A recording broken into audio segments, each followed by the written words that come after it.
আপনারা শুনছেন কালো রাত 24। আসসালামু আলাইকুম। চলে আসলাম জলপরীর রহস্যময় অসাধারণ একটা গল্প নিয়ে।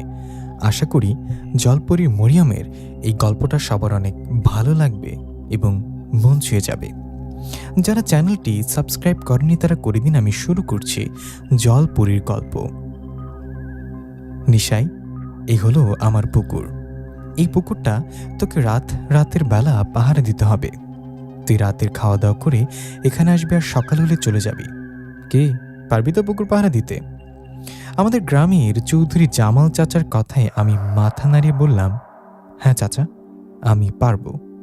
আমার কথায় জামাল চাচা বললেন, হ্যাঁ পারলে তো খুবই ভালো। ওই দেখ, পুকুরের কোণে একটা ছোট্ট ঘর বানিয়ে রাখছি। তুই ওখানে আরাম করে পারবি থাকতে। ওখানে বসে থাকার ফাঁকে ফাঁকে পুকুর পাহারা দিবি। ঘুমিয়ে রাত পার করে দিস না আবার।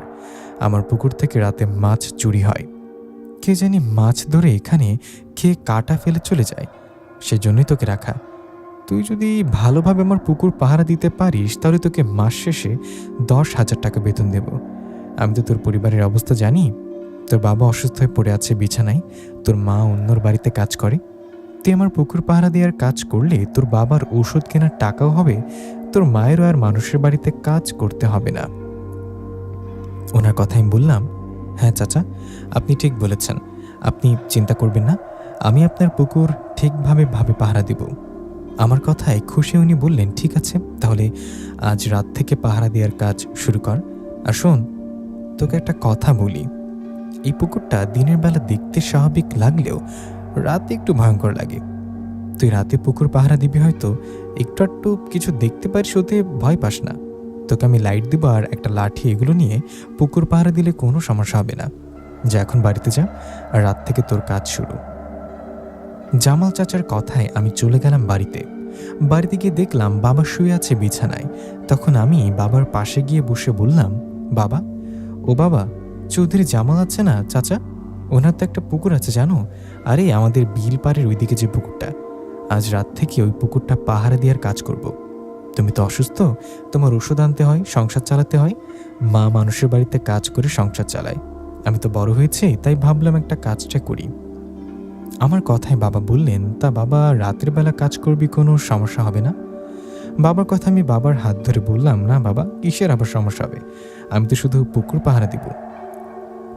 আমার কথায় মা ওখানে এসে বলল, তুই পারবি তো বাবা? আমি তো শুনেছি ওই পুকুর পাড়ে ভয়ের ঘটনা ঘটে, অনেকে অনেক কিছু দেখে ওই পুকুর পাড়ে। এর আগে যে পুকুর পাহারা দিত সে ভয়ে সেখান থেকে পালিয়ে গেছে।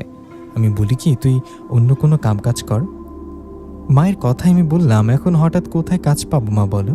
আর মানুষে দেখে একটা বলে আরেকটা। তুমি কোনো চিন্তা করো না, আমি পুকুরটা পাহারা দিয়ে থাকি, এতে কোনো সমস্যা হলে বা বাদ দিয়ে দেবো তখন। তখন মা বলল, ঠিক আছে, তবু চিন্তা হয়, তুই সাবধানে পুকুর পাহারা দিস বাবা। মায়ের কথায় আমি রাজি হয়ে ঘরে গিয়ে একটু শুয়ে রইলাম।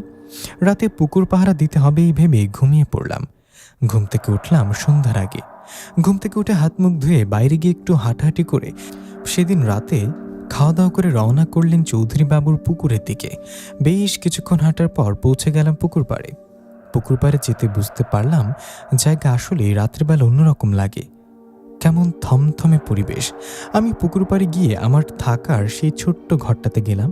সেখানে গিয়ে একটু বসে তারপর এক হাতে লাঠি ও লাইট নিয়ে বাইরে বের হয়ে পুকুরের দিকে এদিক ওদিক লাইট মেরে ঘোরাঘুরি করলাম। বেশ কিছুক্ষণ ঘোরাঘুরি আর করে আবার সেই ঘরে এসে বসে রইলাম। ঘরটা পুকুরের এক কোণে। ঘরটা দুই দিকে দুটো জানালা আছে, জানলা দিয়ে পুকুরের দুই দিকটা দেখা যায়। আমি ঘরে বসে আছি, মাঝে মধ্যে বেরিয়ে লাইট মেরে চারিদিকে চেক করছি। এভাবে রাত যখন গভীর হলো তখন আমি ঘরে বসে একটু ঘুম ঘুম ভাব পাচ্ছিল। এমন সময় পুকুরের এক কোণে পানিতে একটা আওয়াজ পেলাম। আওয়াজটা পাবার সাথে সাথেই ঘর থেকে বেরিয়ে এদিক সেদিক তাকিয়ে দেখলাম কেউ নেই। কিন্তু পুকুরের পানিতে গোসল করে যেমন আওয়াজ আসে ওরকম একটা আওয়াজ পাচ্ছিলাম। আওয়াজটা যেদিকে থেকে আসছে আমি লাইন অফ করে চুপি চুপি ওই দিকে এগোতে লাগলাম।